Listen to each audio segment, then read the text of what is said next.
नमस्कार, मैं हूं Amod Srivastava. Amazing thought, amazing message, amazing information की दिशा में आज एक कदम और आगे।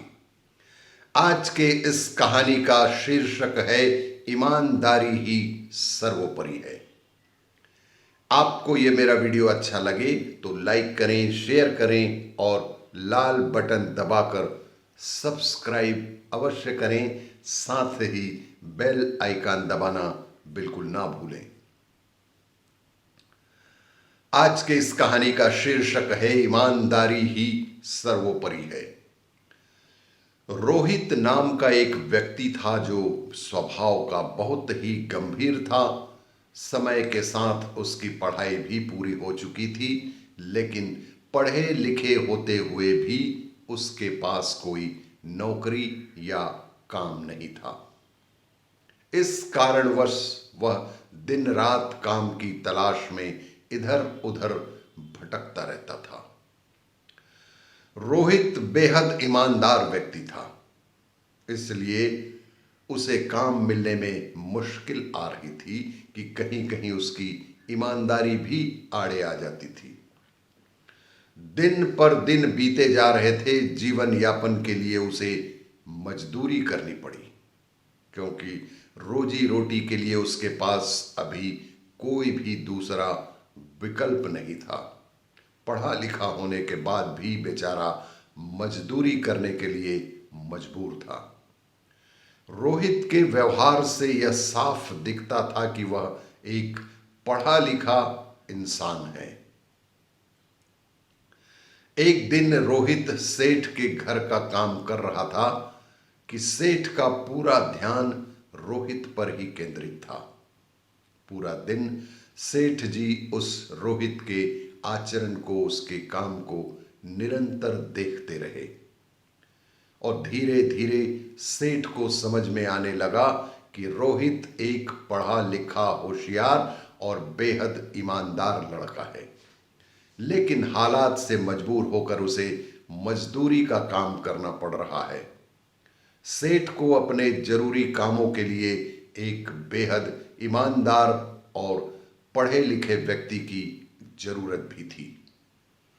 इसलिए सेठ ने रोहित की परीक्षा लेने की सोची। सेठ ने एक दिन रोहित को बुलाकर उसे 50,000 रुपए दिए, जिसमें सभी नोट 100-100 के थे, और कहा कि रोहित, तुम मुझे बेहद ईमानदार लगते हो, ये पैसे मेरे एक व्यापारी दोस्त को दे आओ। रोहित ने सेठ के विश्वास पर मान रखा और ईमानदारी से पैसा जहां कहा गया था, सुनिश्चित किया गया था, उस व्यक्ति तक पहुंचा आया। दूसरे दिन सेठ ने रोहित को बिना गिने पैसे दिए और कहा कि स्वयं गिनकर मेरे व्यापारी मित्र को दे आओ। रोहित ने फिर अपना काम पूरी ईमानदारी और निष्ठा के साथ किया।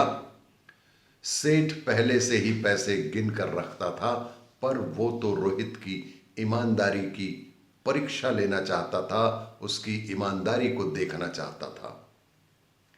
इस तरह कई दिनों तक सेठ रोज उसे पैसे देने के लिए भेजता रहा और उसके नियत की, उसके निष्ठा की, उसके ईमानदारी की परीक्षा लेते रहा।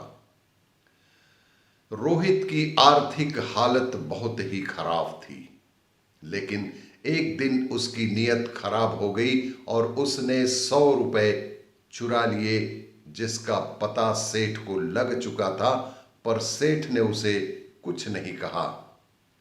सेठ ने फिर से रोहित को रुपए देकर पुनः भेजा, लेकिन रोहित उस दिन बेहद अनमना और बहुत ही अजीब तरह के हरकतों से घिर गया, क्योंकि उसने चोरी की थी। उस ईमानदार रोहित के अंदर अंतर आत्मा उसे धिक्कारने लगी और कहने लगी कि सेठ जी ने तेरे ऊपर इतना बड़ा उपकार किया, तेरे ऊपर इतना बड़ा भरोसा किया, और तूने 100 रुपए के लिए अपनी नियत ही खराब कर ली। रोहित के अंतर्मन से राम और रावण की युद्ध चलते रहा। अंततः राम की विजय हुई और रोहित ने तय किया कि जाकर वह सेठ जी से सब कुछ सच सच बता देगा। रोहित बेहद हिम्मत करके सेठ जी के समक्ष खड़ा हो गया और हाथ जोड़कर निवेदन कर बोला कि सेठ जी, एक दिन मैंने आपके दिए रुपयों में से 100 रुपए चुरा लिए थे, जो कि मेरी माँ के दवा के लिए आवश्यक थे और मेरे पास बिल्कुल भी पैसे नहीं थे।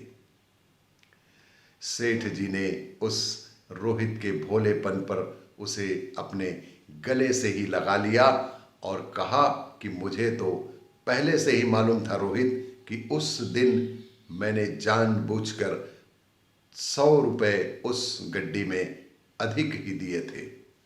मैं तुम्हारी परीक्षा ले रहा था, लेकिन इन 3 दिनों में मेरे अंदर का अंतर्द्वंद इतना तेज हो गया था कि इतने महीनों के मेरी जांच, मेरी परीक्षा, मेरे तुम्हारे मानने पर जो मैंने तुम्हारी हाल चाल, तुम्हारा आचरण, चाल चलन, ईमानदारी की परीक्षा ली थी, क्या मात्र 100 रुपए के लिए डिग सकती है?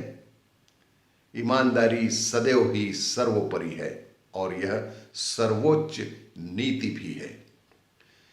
जीवन में चाहे जैसा भी मुकाम आए, लेकिन कभी भी ईमानदारी के साथ कोई भी समझौता नहीं करना चाहिए, क्योंकि ईमानदारी ही जीवन की वो पूंजी है जो आज के दौर में बेहद मुश्किल से मिलती है, लेकिन है जरूर, लेकिन कभी गलत परिणाम नहीं देती है। जीवन के उतार चढ़ाव तो कुछ दिन के होते हैं, इस कारण अपनी नीतियों की पकड़ बेहद मजबूत रखें और ईमानदारी का साथ कभी ना छोड़ें। सेठ जी ने रोहित को गले से लगा लिया और अपनी बेटी का विवाह रोहित के साथ करके पूरा व्यवसाय ही उसे सौंपकर तीर्थ यात्रा को चले गए। आपको ये मेरा वीडियो अच्छा लगे तो लाइक करें, शेयर करें और सब्सक्राइब अवश्य करें। धन्यवाद।